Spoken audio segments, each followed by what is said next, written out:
Welcome to Canva Basics. Now, this is for people that just have never used Canva and wanted to start from scratch from the very beginning, how you use it. So once you set up your account and you log in, you will be here on your dashboard. So there's a lot going on here. There's a lot of different ways to do anything that you want to do, but I'm going to show you in this video the easiest way to start a design. So if you look here, right, these recommended for you, you may not have these right away because you haven't made any graphics yet. So what I would do is click here, create a design, and then you type in what size you want. So is it going to be an Instagram post, an Instagram story, a newsletter, a Facebook post, whatever it is, you can just type it in there. So let's just say Facebook post. And as you can see, they had Facebook cover. They have all different ones that you'll ever need.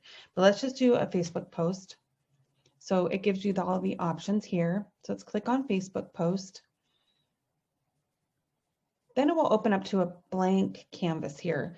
So what's nice is it shows you all of the templates that fit into this size here. So these are Facebook post graphics that you can alter and use. And there are a ton of templates. So really you don't have to create anything from scratch. And then a lot of these templates you can just change up and they won't even look like the template when you're done. So let's just pick one and go from there. Let's just do a simple one. This one already has a picture in the background.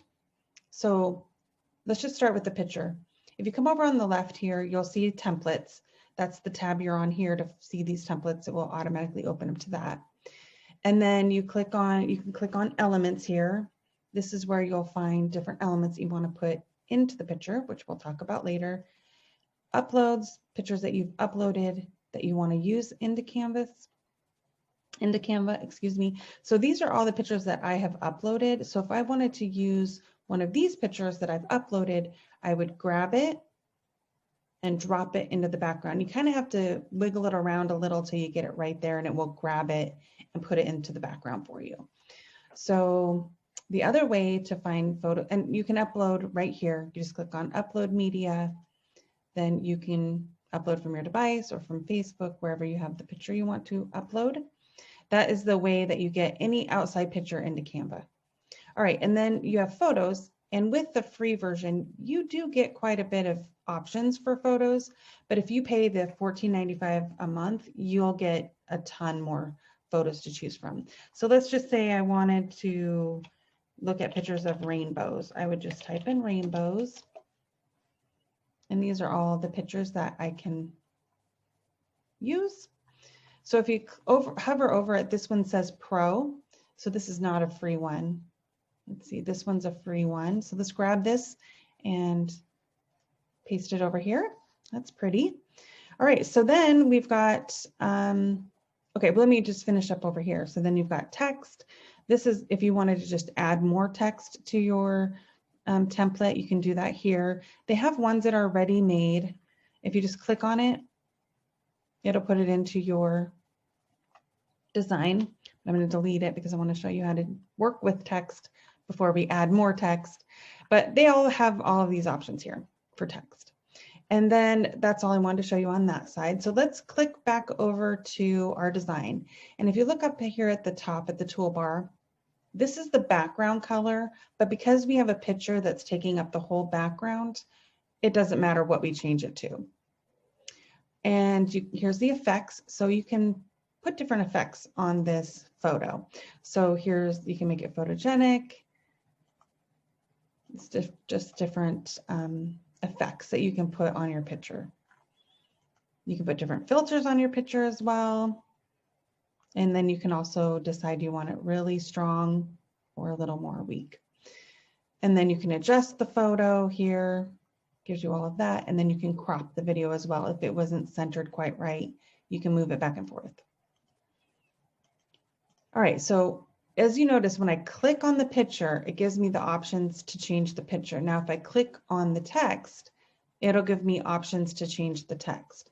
So this right here is a box that is grouped together. So if I move this top part around, it all moves around.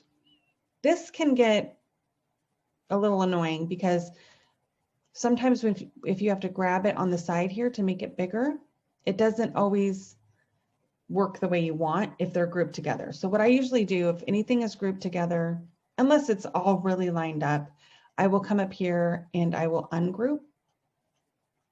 So that way, and then you have to click off of it. That way you can move them independently. And that's just the way I prefer to do things. All right, so then when you're in the text, if you double click, triple click, or you can highlight this way, you can change the font up here. You have a ton of different fonts you can choose from. And then you can also just click in, delete, and start typing in the words that you want to put in there. And then let's say you didn't even want this extra one here. If you click on the box, you can just delete it.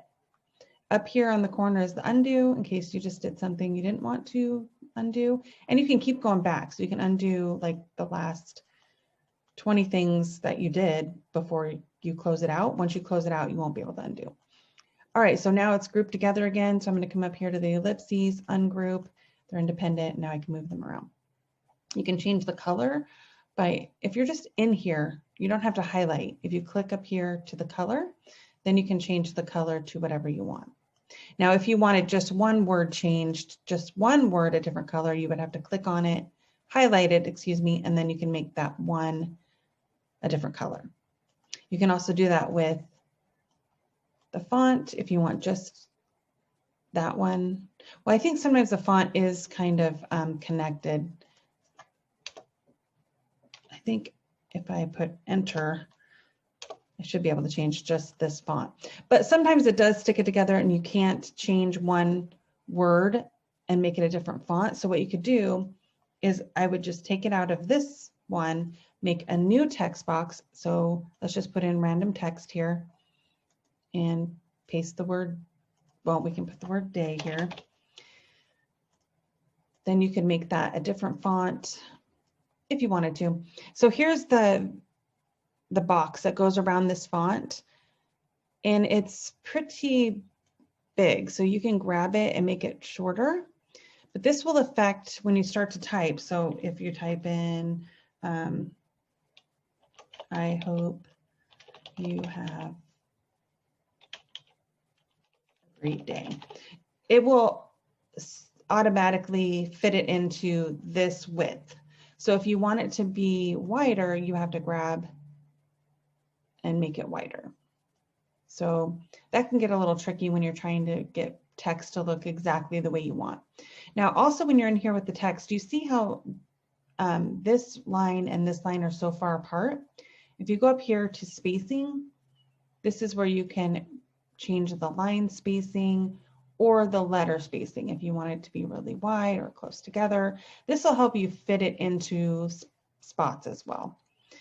Okay, and then let's see, you can, some fonts don't let you bold, so that won't be active, but if you can, it will. This is how you center or align the text, so you can go through those options there. And then bullets, effects we already talked about. Well, this is effects for text. So if you click on effects for text, this is where you have, you can do shadow. That's how you can add different styles to your font. You can also curve them. That's pretty new. Within the past 6 months, they've added that. So that's kind of cool. So then you can make it that way. And we can talk about that more in more of the advanced courses. But so that's the basics of how to use Canva. Then if you want to save it, you click here. You can save it as a PNG, a JPEG, standard print, however you want to save it. And then you click download, and then you've saved your Canva. So then if you just close it out, it automatically saves for you, which is really nice. So then when you get back to your home, if you refresh, your last design should be there. It's all saved. It saves automatically every 5 seconds, or it saves pretty often. So you don't have to worry about your changes getting deleted. So that is it for today's training. I will go into more detail on all of the features in future videos.